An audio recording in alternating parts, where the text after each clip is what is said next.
welfare of Kenyans in Uganda and Tanzania. One of the cartoons has two doors portrayed as entry points to either Uganda and Tanzania. In Uganda, it is a fridge because Museveni said that he had some Kenyan activists in the fridges for a while.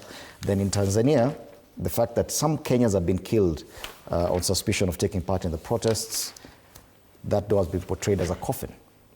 But away from that, there are serious concerns, Bwana Fanyamambo, that even our Ministry of Foreign Affairs appears very slow in reacting to these concerns by Kenyans. That Kenyans, some of them who are doing legitimate business in Tanzania, are being targeted simply because of being Kenyan.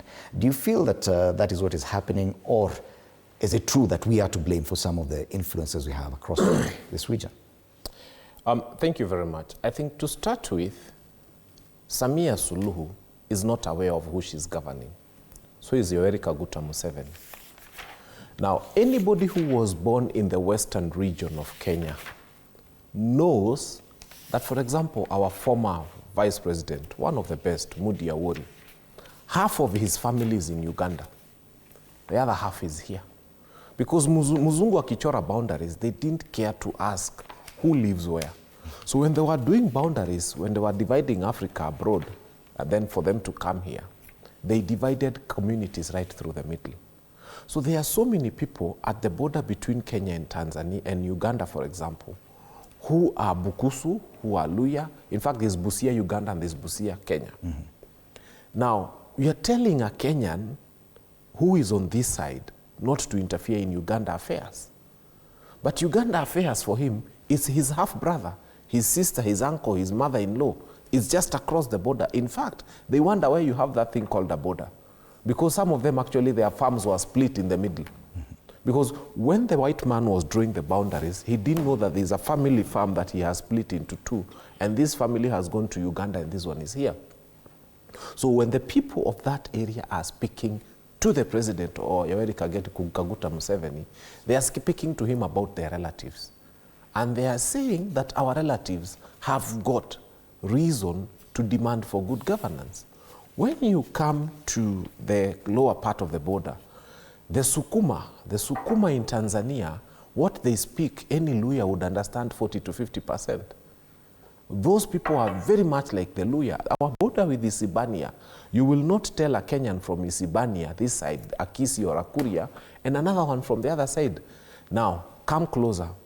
Tofauti ya Masai wa Namanga na Masai wa Tanzania ni nini? So when you come to tell us, this is Tanzania, don't interfere with our internal affairs, we are also telling you, as you govern, and as you govern terribly because you are governing terribly, we have our own people, our own family members who are on that side, and we have a right to ask for them, just like them, why are you governing that way? And also for them to realize this is something called the Universal Declaration of Human Rights, which we are signatories to. Human rights don't know borders. When you start killing people the way Tanzania is killing people, we treat you as a terrorist. And under the Universal Declaration of Human Rights, we all have a right, we all have a duty as citizens of the world to fight terrorism. Piracy is one of those things that you don't need anybody's permission to fight. Piracy is international crime. And wherever it happens, there is no border. Anybody can go into the high seas and start fighting pirates because they are a nuisance to the world. So presidents who behave like pirates, presidents who behave like terrorists, presidents who behave like murderers, presidents who do not respect human rights and dignity are in the same category as Al-Shabaab. And so we'll treat them the way we treat Al-Shabaab. You cannot wake up and decide to disrespect human life and expect people to be happy with you. You cannot wake up and butcher Tanzanians the way Tanzanians have been butchered and expect the whole world to keep quiet. Samia, we will tell you to your face, boundaries do not exist when human rights are in question. But is our influence in what is happening in Tanzania that much to the point where the newly sworn-in president expressed that this is mainly influence from across the border, it's not from within Tanzania? To start with, we have a terrible collection of people at the Ministry of Foreign Affairs. I'll tell you why. Kenyans are in Uganda for 38, 39 days. You know, even a statement just saying You know, even seeing the foreign affairs, like we would have expected the Ugandan High Commissioner to at least have a meeting here with the Foreign Affairs Ministry, and for them to just give us a press conference within those 39 days and tell us Kenya is having a conversation with Uganda. Nothing. They wait until these people are released, and then I hear the office of the fourth president is claiming responsibility for having done it. I see the government spokesman is saying we are the ones who did it. Come on, shame on you. Where were you, all of you, when we were saying that these Kenyans are suffering? Why didn't you tell us we have done 1, 2, 3, 4, 5? So what we are saying is, Samia Suluhu has discovered that she has no suluhu. She has no suluhisho to the problems of the people of Tanzania. And so the only thing is to paint a demon, look for a scapegoat, something you can tell Tanzanians, you people are poor because Kenyans are taking from you. And create this animal that has to be fought throughout so that she leads the state in a terrible way without providing any services and blaming it on Kenyans. So Samia has got no solutions to the problems of her people. And that's what dictators do.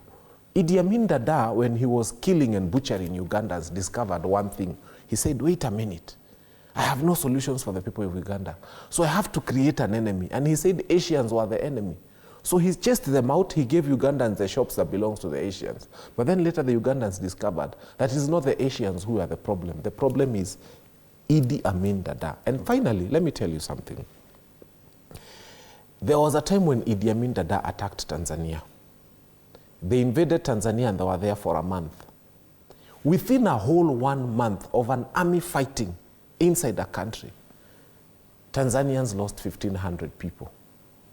Now we have what we call a democratically elected president, and we wonder what kind of democracy is that when you get 98%. Killing close to 3,000 people in 3 days. Yani Idi Amin Dada, a terrible dictator who butchered Ugandans and put cripples into Lake Victoria, was only able to kill 1,500 people in a month. Then we have someone claiming to be a Muslim, someone claiming to be so holy, someone claiming to call themselves Mama, butchering 3,000 people within a period of 3 days, and we are supposed to be comfortable. We will speak. Okay. Now, the biggest concern from the Kenyan perspective